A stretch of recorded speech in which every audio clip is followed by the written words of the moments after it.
คืนเขาดาวเรามาเขาน้ำกันดีกว่า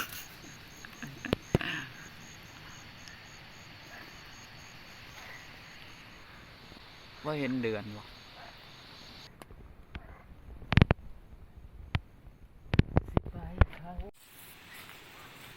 บอกแล้วก็จะตกลงซี ไข่เด้อเอ้ยบุกเป็นซันนี่ว่า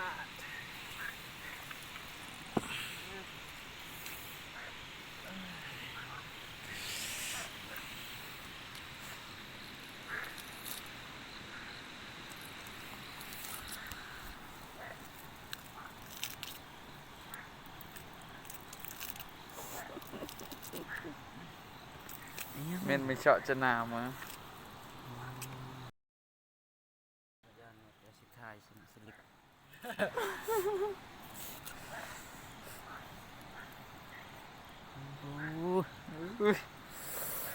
แซ่บหอมแต่ซ้ำได้มีใส่หมดจะมาจงเนี่ยวะจังหมดซะ จะได้มาได้ใส่เอาจะซื้อเอาวะ อะไร เบียร์กระห้องใหญ่นะ ซื้อซ้ำรถอีกซะโอ้โห เขาอยากได้หัวมัน ได้ก็มาเอาติ หัวมันใหญ่คือกันบ่ใหญ่คือใบมันเนาะ เมื่อหนาหัวมันไม่ได้ใหญ่ มันใหญ่เขาอยากได้ตรงเป็นหัวใหญ่ผมบอกหัวใหญ่จะกินต้มเห็ดต้มเห็ดแกง โอ้หล่นเลยเยอะแยะ เสื้อแล้วนะฝีมือแปลว่าระดับเชฟกระทะเหล็กเกือบหน่อยเนาะ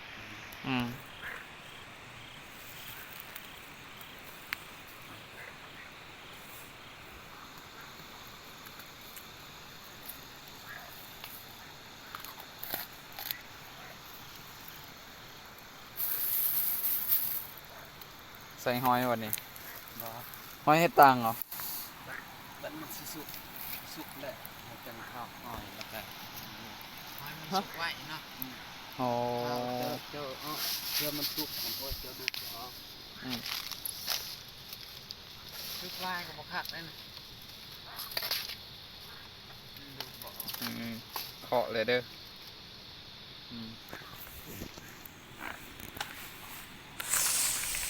ออกระทะแล้วอันนี้เฮ้ยหิวสุกเลยเนาะแต่ว่ากึ่งจะหมด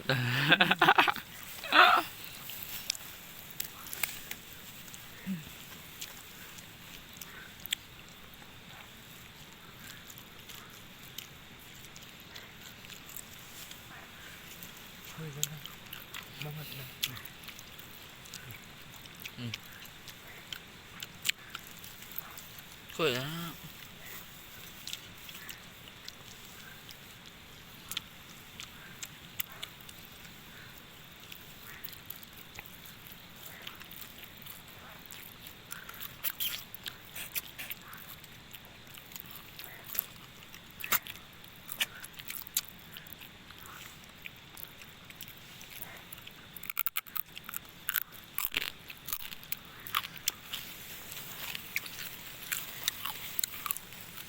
อยู่ไซสีแสบตอนนี้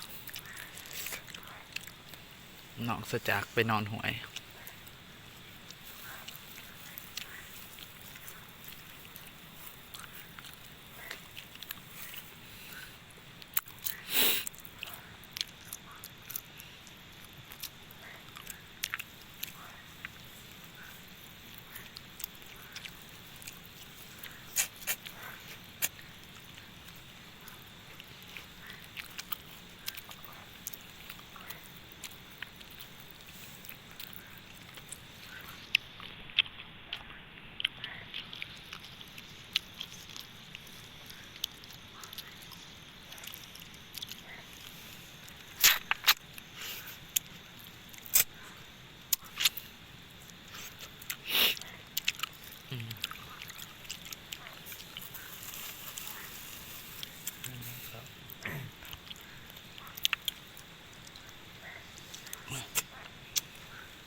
โรย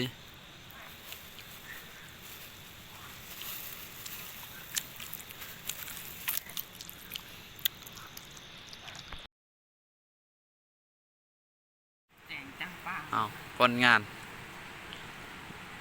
มือเขาดาว เท่านี้ เข้าป่าก็ได้ครับ มาเขาป่าอะไรสัก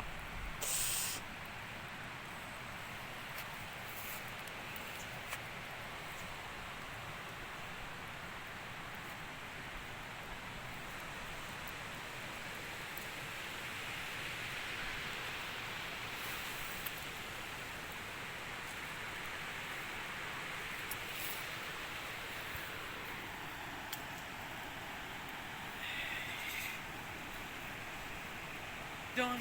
เซลแจงจังป้า อ้าวผลงาน มือเขาดาว เท่านี้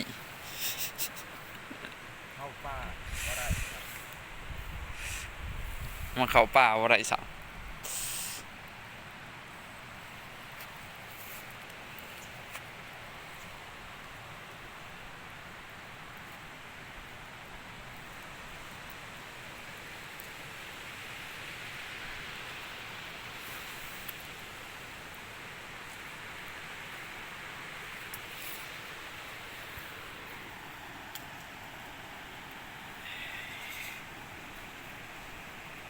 จนเซล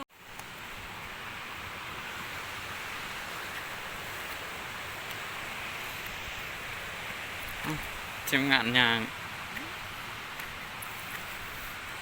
เอ้ยข่อยสิขึ้นวิทย์อยู่บ่แนวนี้